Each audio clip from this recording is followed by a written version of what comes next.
इसका official title है wrong turn to dead end और ये इस पूरी सीरीज की सबसे बेस्ट रेटेड मूवी है।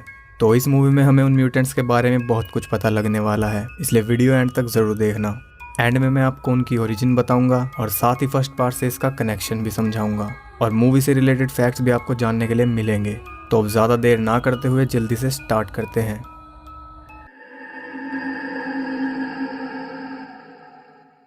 मूवी के स्टार्ट में हम देखते हैं किम्बरली को, जो कि एक मॉडल थी और वो एक रियलिटी शो शूट करने के लिए वेस्ट वर्जीनिया के जंगल में जा रही थी। उसका मैनेजर उसे फ़ोन पर लोकेशन बता रहा था। उसके सामने दो मोड़ आ जाते हैं। उसका मैनेजर उसे पेपर फैक्ट्री वाला मोड़ लेने के लिए कहता है और वो उसी तरफ कार मोड़ लेती है। उस रोड पर आते ही मैनेजर से उसका कनेक्शन कट जाता है। वो फ़ोन चेक करती है तो उसे नो सिग्नल दिखाई देता है। फ़ोन की तरफ देखने के चक्कर में वो एक आदमी को कार से उड़ा देती है। वो कार रोक कर उसे चेक करने जाती है और बस यही प्रे कर रही थी कि वो मरा ना हो। वो देखती है कि उसकी सांसें अभी चल रही थी। वो उसकी मदद करने की कोशिश करती है, लेकिन जैसे ही वो उसके नज़दीक जाती है वो उसके ऊपर झपट पड़ता है और उसके निचले होठ पर काट कर उसे फाड़ लेता है। वो उसका होठ कच्चा ही चबा जाता है। किम्बरली वहाँ से भागने की कोशिश करती है, लेकिन सामने से एक और म्यूटेंट आकर उसे पकड़ लेता है। वो 3 फिंगर था और वो किम्बरली को सीधा खड़ा करके एक कुल्हाड़ी से उसे बीच में से काट कर उसके 2 टुकड़े कर देता है। वो दोनों उसका एक एक हिस्सा पकड़ कर वहाँ से चल देते हैं। ये सीन ही रॉन्ग टर्न फ्रेंचाइज का सबसे आइकॉनिक सीन है और इसकी वजह से ही ये फ्रेंचाइज दुनिया भर में इतनी पॉपुलर हुई थी। इसके बाद हमें दिखाया जाता है रिटायर्ड कर्नल डेल मर्फी, जो कि वेस्ट वर्जीनिया में एक सर्वाइवल रियलिटी शो होस्ट कर रहा था। शो का नाम था द अपोकलिप्स और इस शो में टोटल 6 कंटेस्टेंट्स थे। एक मॉडल एलिना, एक स्केटबोर्डर जोनसी, एक फॉर्मर सोल्जर एम्बर, एक फॉर्मर फुटबॉल प्लेयर जेक, एक नॉर्मल लड़की नीना और 6th कंटेस्टेंट थी किम्बरली, जो कि वहाँ पहुँच नहीं पाई। शो को डायरेक्ट कर रहा था माइकल और उसका असिस्टेंट नील। वो सब शूटिंग के लिए रेडी थे, लेकिन किम्बरली वहाँ पर नहीं पहुँची थी। तब माइकल डिसाइड करता है कि वो उसके बिना ही शूट करेंगे और वो शो की प्रोड्यूसर मारा को 6th कंटेस्टेंट बनने के लिए कहता है। मारा माइकल की गर्लफ्रेंड थी, इसलिए उसके कहने पर वो राज़ी हो जाती है। उन्होंने पूरे जंगल में कैमरास फिट किए थे ताकि वो सभी कंटेस्टेंट पर नज़र रख सके और साथ ही हर एक कंटेस्टेंट के ऊपर भी एक कैमरा अटैच था। वो शूटिंग स्टार्ट करते हैं और डेल उन्हें टास्क देता है कि उन्हें जंगल में जाकर खाना ढूंढना है। उन्हें 3 टीम्स में बांट दिया था। पहली टीम में थे जेक और एलिना, दूसरी टीम में थे एम्बर और जोनसी और तीसरी टीम में थे नीना और मारा। उन्हें सारे रूल्स बता दिए जाते हैं और गेम शुरू हो जाती है। आरवी के अंदर कैमरा में हम देखते हैं नील को, जो कि टॉयलेट कर रहा था। तभी पीछे से 3 फिंगर आता है और उसका गला काट कर उसे मार देता है। इसके बाद हम देखते हैं डेल को, जो कि जंगल में गेम सेटअप कर रहा था। जब वो वापस अपनी एटीवी तक जाता है तो वो देखता है कि किसी ने तीर मारकर उसके टायर पंचर कर दिए थे। उसके बाद कोई उस पर भी तीर से हमला करने लगता है। किसी तरह वो पेड़ के पीछे छुपकर खुद को बचाता है, लेकिन इधर से 3 फिंगर उसके ऊपर कुल्हाड़ी फेंक कर मारता है। कुल्हाड़ी से बचकर डेल अपना चाकू निकालता है और 3 फिंगर की तरफ फेंक कर मारता है। चाकू सीधा 3 फिंगर की छाती में घुस जाता है, लेकिन उसे कोई फर्क नहीं पड़ता। तभी पीछे से एक और म्यूटेंट डेल को मारकर बेहोश कर देता है। उधर माइकल टीम 1 को शूट कर रहा था, लेकिन वो सर्वाइवल के अलावा भी लोगों को कुछ दिखाना चाहता था। जेक वो सब करने के लिए तैयार नहीं था, क्योंकि उसके घर वाले भी ये शो देखेंगे, इसलिए वो वहाँ से चला जाता है। लेकिन एलिना ये अपॉर्चुनिटी गंवाना नहीं चाहती थी। उसे शो पर सबसे ज़्यादा दिखना था, इसलिए वो माइकल को लालच देती है। इधर नीना और मारा को एक टास्क मिलता है, जिसे पूरा करने के लिए उन्हें रिवर तक जाना था। वो जल्दी से रिवर तक जाते हैं और उन्हें पता चल जाता है कि आगे क्या करना था। मारा किसी तरह जल्दी से उस टास्क को कंप्लीट कर लेती है। जब वो वहाँ से जा रहे थे तो मारा माइकल और एलिना को देख लेती है। उसे बहुत दुख होता है, क्योंकि माइकल के लिए ही वो ये सब कर रही थी। नीना उसे समझाती है और उसे वहाँ से लेकर जाती है। उधर एम्बर और जोनसी को जंगल में एक बारबेक्यू मिलता है। वो दोनों सोचते हैं कि शायद यही टास्क था और वो उसे उठाकर ले जाते हैं। चलते चलते नीना और मारा एक घर तक पहुंचते हैं। मारा वहां से निकलना चाहती थी, इसलिए वो फ़ोन ढूंढने के लिए उस घर में घुस जाती है। वहां उन्हें उस डिफॉर्म फैमिली की फ़ोटोज़ दिखाई देती है। फैमिली में टोटल 4 मेंबर्स थे, पा, माँ, ब्रदर और सिस्टर। वो दोनों फ़ोटोज़ देख ही रहे थे कि तभी वहाँ कोई चिल्लाते हुए आ जाता है। वो दोनों छुपकर देखते हैं। वो माँ और सिस्टर थी। माँ को लेबर पेन हो रहा था। सिस्टर उसे टेबल पर लेटा देती है, जहाँ वो बच्चे को जन्म देती है। वो बच्चा बहुत ही ज़्यादा भयानक था। नीना और मारा उस बच्चे को देख रहे थे, तभी सिस्टर की नज़र उन पर पड़ जाती है। वो दोनों रूम का दरवाज़ा बंद करके उसके सामने बेड अड़ा देते हैं, लेकिन सिस्टर उस दरवाजे को तोड़ने लगती है। वहाँ सारी खिड़कियाँ सील्ड पड़ी थी, इसलिए उनके पास कोई रास्ता नहीं बचता और वो उनकी टॉयलेट पिट से बाहर निकलते हैं। वो दोनों पूरी तेज़ी के साथ जान बचाकर भागते हैं, लेकिन पा उन्हें देख लेता है और वो कुल्हाड़ी फेंक कर मारता है, जो कि सीधा मारा के सर में घुस जाती है। नीना उसके लिए नहीं रुकती और वहाँ से भाग जाती है। पा मारा के सर से कुल्हाड़ी निकाल कर नीना का पीछा करता है। वो किसी तरह छुपकर अपनी जान बचाने की कोशिश करती है। माँ ट्रक लेकर पा को लेने आ जाती है और ट्रक के आगे उसने मारा को बांध रखा था। वो उसकी उंगली चबाकर फेंक देती है और वो सीधा जाकर नीना के सामने गिर जाती है। किसी तरह नीना अपना मुंह बंद रखने की कोशिश करती है।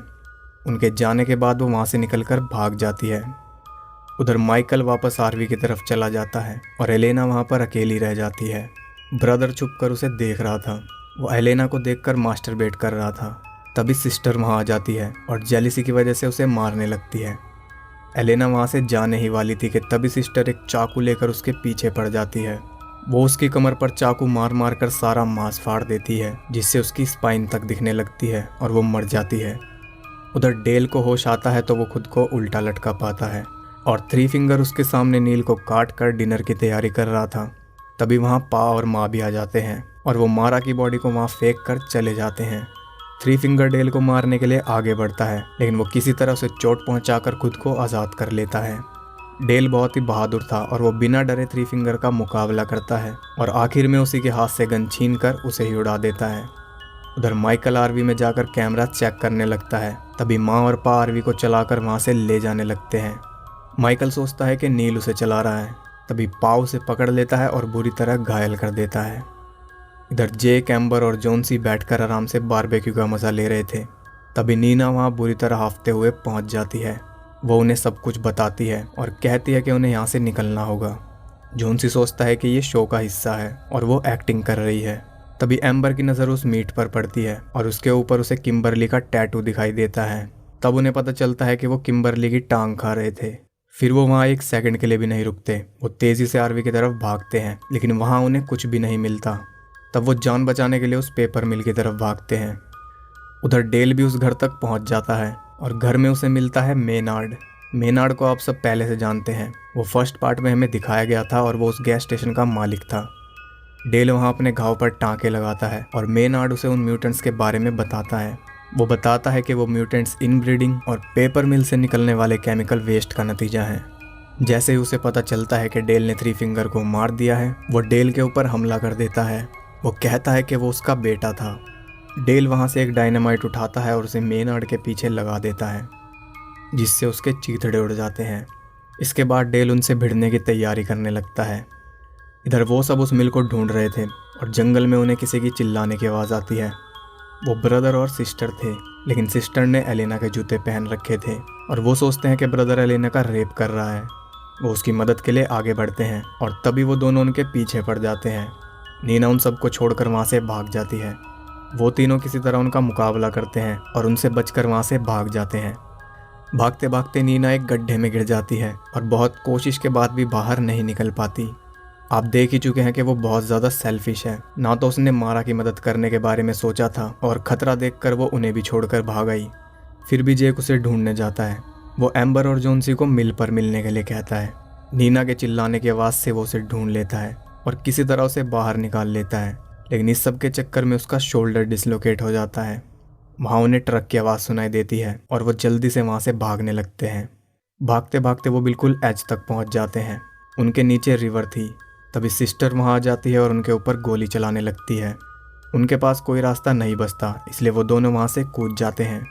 उधर भागते भागते जोन्सी एक ट्रैप में फंस जाता है और उसे बचाने के चक्कर में एम्बर भी फंस जाती है। तभी पा और ब्रदर वहाँ पर आ जाते हैं। पा उनके ऊपर निशाना लगाने ही वाला था, तभी वो अपने बेटे को चांस देता है और ब्रदर एक ही तीर से उन दोनों को मार देता है। नीना और जेक किसी तरह मिल तक पहुँच जाते हैं। वहाँ उन्हें एक अलमारी में एक छोटी बच्ची का कंकाल मिलता है, जिसे देखकर नीना बहुत ज़्यादा डर जाती है, क्योंकि वो बच्ची भी उन म्यूटेंट से बचने के लिए वहाँ छुपी होगी और वो वहीं पर इंतज़ार करती करती मर गई। नीना वहाँ से भागने लगती है, लेकिन जेक उसे कहता है कि एम्बर और जोन्सी भी आने ही वाले होंगे। वहाँ उन्हें विक्टिम्स की कार्स दिखाई देती हैं, जो कि बहुत ही ज़्यादा थी। वहाँ उनकी आरवी भी थी, जिसमें से माइकल के चिल्लाने की आवाज़ आ रही थी। वो दोनों उसे बचाने जाते हैं, लेकिन अंदर टीवी पर माइकल की लाइव फुटेज चल रही थी।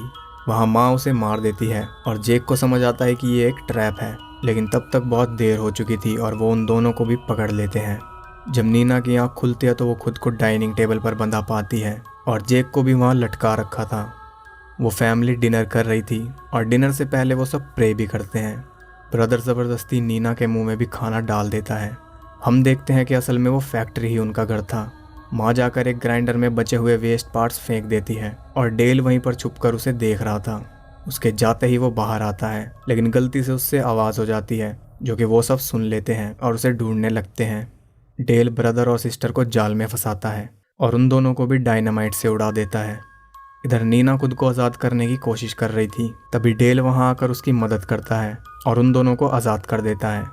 पा और माँ भी वहाँ आ जाते हैं और अपने बच्चों के चीथड़े देखकर वो दोनों पागल हो गए थे। पा डेल के ऊपर कई सारे तीर मारता है, लेकिन वो बहुत टफ आदमी था। तभी माँ एक हथियार उसकी तरफ फेंकती है जो उसकी गर्दन से लिपट जाता है और गर्दन काट देता है। डेल भी वहीं मर जाता है। नीना मिल से बाहर निकल जाती है, लेकिन जेक गलती से उस ग्राइंडर वाले रूम में पहुंच जाता है। वो दोनों भी वहां पहुंच जाते हैं और उसे ग्राइंडर में धकेलने लगते हैं। नीना को जेक की चीखें सुनाई देती है और इस बार वो सेल्फिशनेस छोड़कर उसे बचाने जाती है। वो पा की गर्दन पर काट कर सारा मांस उखाड़ लेती है। इसके बाद जेक किसी तरह पा को ग्राइंडर में धकेल देता है, जिससे उसका एक हाथ पूरी तरह कट जाता है। माँ उसे ठीक वक्त पर बाहर निकाल लेती है, लेकिन तभी नीना एक लीवर खींच देती है, जिससे वहाँ बंधा लकड़ी का एक लॉग उनसे जाकर टकरा जाता है और वो दोनों ही ग्राइंडर में गिर जाते हैं। उन दोनों का कीमा बन जाता है। नीना और जेक एक कार में बैठकर वहाँ से निकल जाते हैं और वो कार किम्बरली की ही थी। लेकिन मूवी यहीं एंड नहीं होती है। हमें दिखाया जाता है कि थ्री फिंगर अभी भी जिंदा है और वो उस डिफॉर्म बच्चे को फीड कर रहा है, और यहाँ ये मूवी एंड होती है। तो इस पार्ट में भी थ्री फिंगर बच ही गया। अब बात कर लेते हैं इन म्यूटेंट्स के बारे में। तो इस मूवी में हमें पता चला कि वो सब मेनार्ड के बच्चे थे और पेपर मिल से निकलने वाले केमिकल वेस्ट की वजह से वो सब डिफॉर्म पैदा हुए और आगे इनब्रीडिंग की वजह से वो और भी ज़्यादा भयानक होते चले गए। तो मैं आपको ईजी में समझाता हूँ। सॉटूथ, वन आई, थ्री फिंगर, पा और माँ मेनार्ड के बच्चे थे। पा और माँ के इनब्रीडिंग से ब्रदर और सिस्टर पैदा हुए जो कि अब खुद इनब्रीडिंग कर रहे थे।